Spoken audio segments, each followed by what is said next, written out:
શું તમારું પેરેન્ટિંગ માર્કેટિંગનું શિકાર બનેલું છે? હા, સાચું જ છે ને. અત્યારે જુદી જુદી રીતે એટલી રીતે માર્કેટિંગ કરવામાં આવે છે કે તમારા બાળકને જો તમે આ કરશો ને તો આ બેનિફિટ થશે ને જો આ નહીં કરો ને તો આ નુકસાન થશે.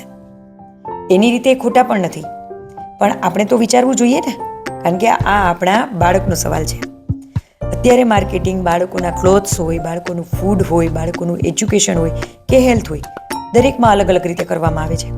અને એ માર્કેટિંગનો પોઈન્ટ એ રીતે અપનાવવામાં આવે છે કે જેથી તમારા હાર્ટને ટચ થાય અને તમે એ અપનાવવા માટે વિવશ બની જાઓ.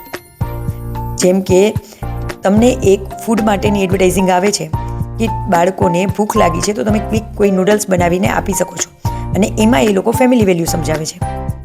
તો ક્વિક બનાવવા માટે બાળકોને ભૂખ લાગી છે અને તમારે તરત બનાવવું છે તો તમારા ઘરમાં તો કેટલી બધી વસ્તુ છે કે જે તમે ફટાફટ બનાવીને આપી શકો છો. જેમ કે પુડલું છે, ભાખરી છે, રોટલી છે, આ દરેક વસ્તુ મેક્સિમમ 2 થી 3 મિનિટ્સમાં જ બની જાય છે. અને ગરમા ગરમ તમારા બાળકને પીરસી પણ શકો છો અને તમારા બાળકની હેલ્થ પણ સેક્રિફાઈસ નથી થતી.